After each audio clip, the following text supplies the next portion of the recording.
Hello, मैं Satyendra Singh SK study point में आपका हार्दिक स्वागत करता हूं और एक त्रिकोणमिति परिचय से संबंधित प्रश्नों को लेकर आपके पास आया हूं और उसको त्रिकोणमिति के परिचय के माध्यम से आज से स्टार्ट करता हूं।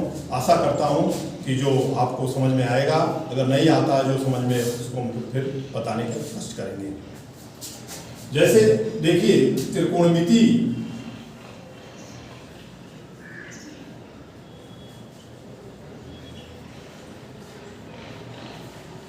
में एक समकोण त्रिभुज के लिए त्रिकोणमिति अनुपात का प्रयोग किया जाता है। एक समकोण त्रिभुज के लिए एक त्रिकोणमितीय अनुपात का प्रयोग किया जाता है। तो ए बी सी, अगर सपोज कीजिए मैं इस कोण थीटा को मेजर करते हैं, तो इस स्थिति में यह ए बी जो होगा या लंब होगा, परपेंडिकुलर होगा, और समकोण के सामने की भुजा हमेशा क्या होती है? कर्ण होती है। और जो बचा हुआ होता है उसको हम क्या कहते हैं? बेस, आधार कहते हैं। अब इसके लिए वैज्ञानिक की दृष्टि से देखिए, इसको सबसे आसान तरीका यह है कि लाल बट्टे कक्का का प्रयोग करते हैं। सबसे पहला फार्मूला आता है साइन थीटा, इसको हिंदी में कहते हैं जया, लंब बट्टे कर्ण। देखिए ट्रायंगल में क्या है? ए बी बटे ए सी। कॉस थीटा यहां से प्रयोग कर लेंगे आधार बटे कर्ण के रूप में।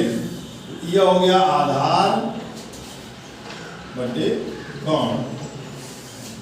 आधार क्या है आपका? बीसी है, और कर्ण जो है वह एसी। tan थीटा इसके लिए होता है लंब बटे आधार। लंब जो है ए बी, और आधार जो है वह क्या है? बीसी।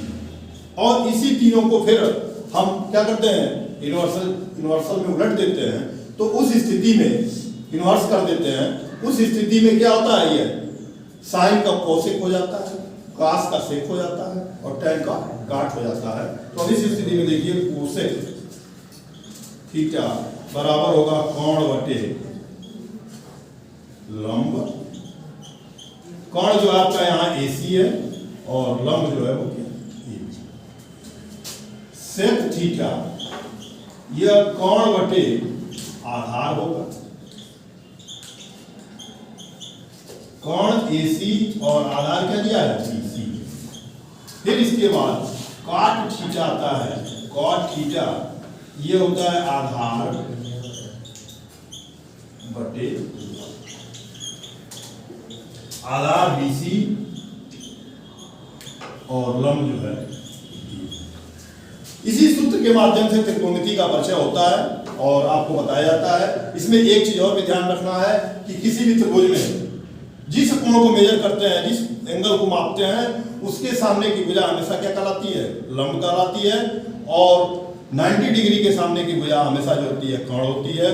अगर इसमें कोई भुजा नहीं ज्ञात होता है तो हम एक पाइथागोरस थ्योरम का प्रयोग कर करके शेष भुजा को प्राप्त करते हैं। इसमें से अगर दो भुजा दिया है, तीसरा भुजा ज्ञात नहीं है, तो हम पाइथागोरस प्रमेय का प्रयोग करके भी ज्ञात। अब इसी पर आधारित जो मैंने आपको ये फार्मूला बताया, इसी पर आधारित एक क्वेश्चन भी बता रहे हैं, उसको आप देखेंगे और फिर उससे और स्पष्ट रूप से समझ में आपको आएगा।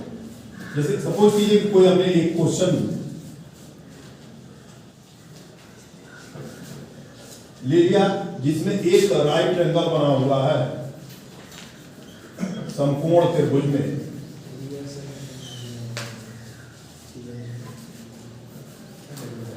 यह एंगल थीटा है, और यहां साइन थीटा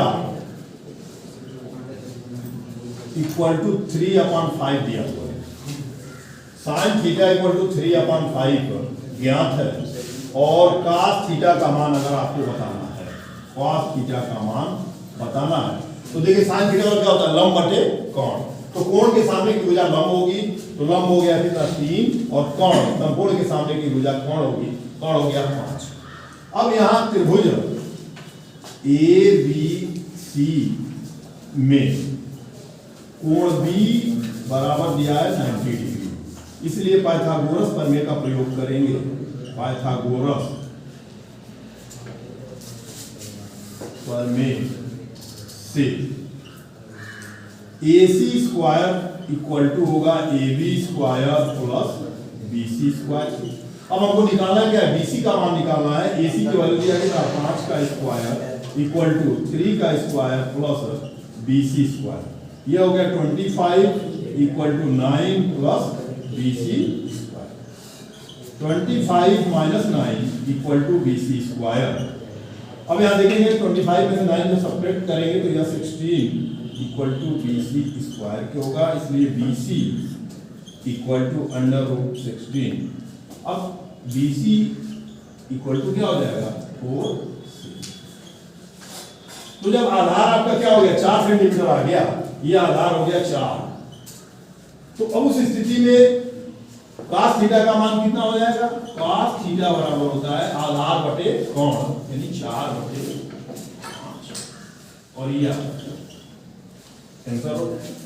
आशा है कि इस हिसाब से आपको ये चीजें इस सूत्र के माध्यम से सवाल अच्छे से समझ में आया होगा। अगर आपको समझ में आया होगा लाइक कमेंट और शेयर करना न भूलें।